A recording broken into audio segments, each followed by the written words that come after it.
Hello everyone, स्व अध्ययन पर स्वागत है। आज हम कक्षा 7वीं अपूर्व अनुभव पाठ के प्रश्नोत्तर अध्ययन करेंगे। पाठ से प्रश्न 1, यासुकी-चान को अपने पेड़ पर चढ़ाने के लिए तोतो-चान ने अथक प्रयास क्यों किया, लिखिए। उत्तर, यासुकी-चान तोतो-चान का प्रिय मित्र था। वह पोलियोग्रस्त था, इसीलिए वह पेड़ पर नहीं चढ़ सकता था, जबकि जापान के शहर तोमे में हर बच्चे का एक निजी पेड़ था। लेकिन यासुकी-चान ने शारीरिक अपंगता के कारण किसी पेड़ को निजी नहीं बनाया था। तोतो-चान की अपनी इच्छा थी कि वह यासुकी-चान को अपने पेड़ पर आमंत्रित कर दुनिया की सारी चीजें दिखाए। यही कारण था कि उसने यासुकी-चान को अपने पेड़ पर चढ़ाने के लिए अथक प्रयास किया। प्रश्न 2, दृढ़ निश्चय और अथक परिश्रम से सफलता पाने के बाद तोतो-चान और यासुकी-चान को अपूर्व अनुभव मिला। इन दोनों के अपूर्व अनुभव कुछ अलग अलग थे। दोनों में क्या अंतर रहे, लिखिए।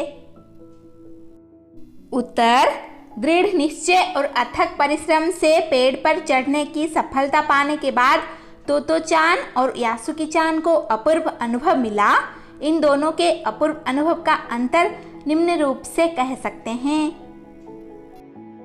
तोतो-चान स्वयं तो रोज ही अपनी निजी पेड़ पर चढ़ती थी, लेकिन पोलियो से ग्रस्त अपने मित्र यासुकी-चान को पेड़ की द्विशाखा तक पहुंचाने से उसे अपूर्व शांति, आत्मसंतुष्टि व खुशी प्राप्त हुई, क्योंकि उसके इस जोखिम भरे कार्य से यासुकी-चान को अत्यधिक प्रसन्नता मिली। मित्र को प्रसन्न करने में भी वह प्रसन्न थी। यासुकी-चान को पेड़ पर चढ़कर अपूर्व खुशी मिली। उसके मन की चाह पूरी हो गई। पेड़ पर चढ़ना तो दूर, वह तो निजी पेड़ बनाने के लिए भी शारीरिक रूप से सक्षम न था। उसे ऐसा सुख पहले कभी न मिला था। प्रश्न 3, पाठ में खोजकर देखिए कब सूरज का ताप यासुकी-चान और तोतो-चान पर पड़ रहा था। वे दोनों पसीने से तरबतर हो रहे थे। और कब बादल का एक टुकड़ा उन्हें छाया देकर कड़कती धूप से बचाने लगा था। आपके अनुसार इस प्रकार परिस्थिति के बदलने का कारण क्या हो सकता है? उत्तर, पहली सीढ़ी से यासुकी-चान का पेड़ पर चढ़ने का प्रयास जब असफल हो जाता है तो तोतो-चान तिपाई सीढ़ी खींच कर लाई। अपने अथक प्रयास से उसे ऊपर चढ़ाने का प्रयास करने लगी तो दोनों तेज धूप में पसीने से तरबतर हो रहे थे। दोनों के इस अथक संघर्ष के बीच बादल का एक टुकड़ा छाया कर उन्हें कड़कती धूप से बचाने लगा। उन दोनों की मदद के लिए वहां कोई नहीं था। संभवतः इसीलिए प्रकृति को उन दोनों पर दया आ गई थी और थोड़ी खुशी और राहत देने का कोशिश कर रहा था। प्रश्न 4, यासुकी-चान के लिए पेड़ पर चढ़ने का यह अंतिम मौका था। इस अधूरे वाक्य को पूरा कीजिए और लिखकर बताइए कि लेखिका ने ऐसा क्यों लिखा होगा। उत्तर, यासुकी-चान के लिए पेड़ पर चढ़ने का यह अंतिम मौका था। लेखिका ने ऐसा इसीलिए लिखा क्योंकि यासुकी-चान पोलियोग्रस्त था। उसके लिए पेड़ पर चढ़ जाना असंभव था। उसे आगे तोतो-चान जैसा मित्र मिल पाना मुश्किल था। तोतो-चान के अथक परिश्रम और साहस के बदौलत वह पहली बार पेड़ पर चढ़ पाया था। यह अवसर मिलना और कभी असंभव था। अगर उनके माता पिता को इसकी जानकारी मिल जाती तो कभी यह काम करने नहीं देते। शायद दोबारा ऐसा कभी नहीं कर पाते।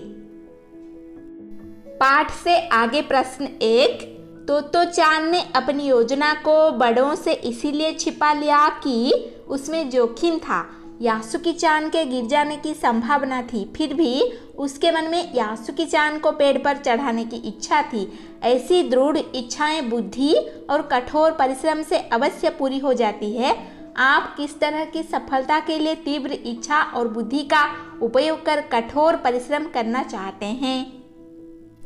उत्तर, किसी भी काम में सफलता पाने के लिए तीव्र इच्छा, लगन, कठोर परिश्रम की आवश्यकता होती है।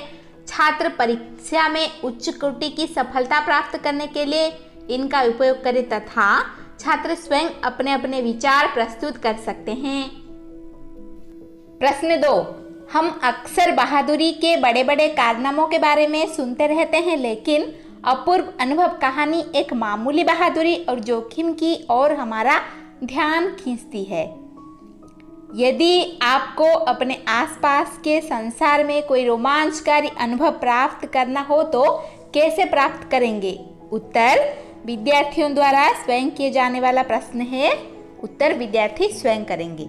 इसके बाद हम अध्ययन करेंगे अनुमान और कल्पना।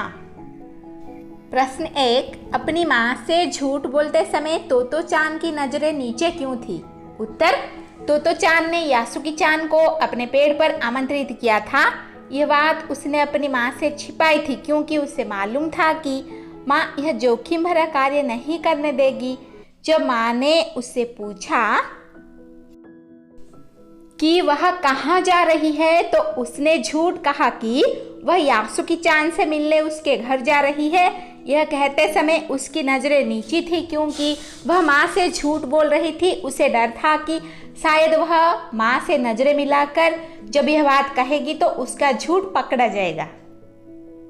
प्रश्न 2, यासुकी चान जैसे शारीरिक चुनौतियों से गुजरने वाले व्यक्तियों के लिए चढ़ने उतरने की सुविधाएं हर जगह नहीं होती, लेकिन कुछ जगह पर ऐसी सुविधाएं दिखाई देती है। उन सुविधा वाली जगहों की सूची बनाइए।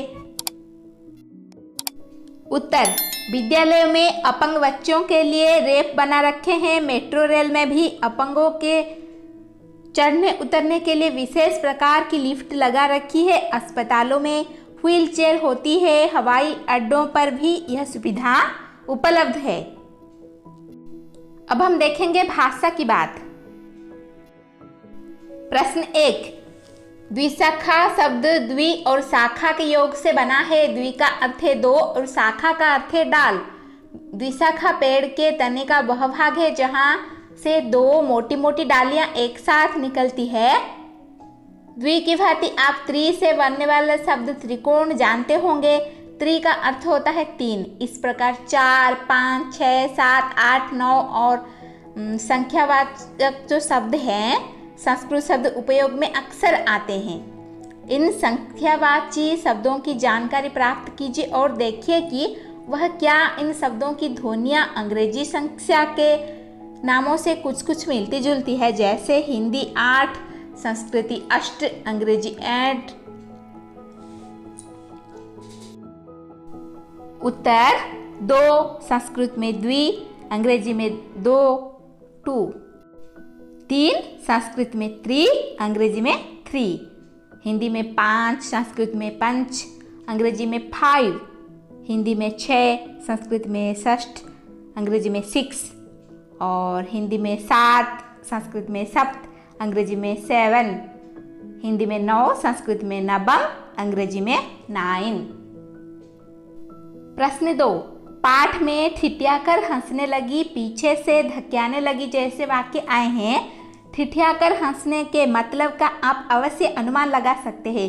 ठी हंसना या ठठा मारकर हंसना बोलचाल में प्रयोग होता है। इनमें हंसने की ध्वनि के एक खास अंदाज को हंसी का विशेषण बना दिया गया है। साथ ही ठिठियाना और धक्याना शब्द में आना प्रत्यय का प्रयोग हुआ है। इस प्रत्यय से फिल्माना शब्द भी बन जाता है। आना प्रत्यय से बनने वाले 4 सार्थक शब्द लिखिए। उत्तर घराना, चलाना, जुर्माना, रोजाना, शर्माना। धन्यवाद। ऐसे ही वीडियोस देखने के लिए चैनल को सब्सक्राइब कीजिए और नोटिफिकेशन पाने के लिए बेल आइकन को दबा दीजिए।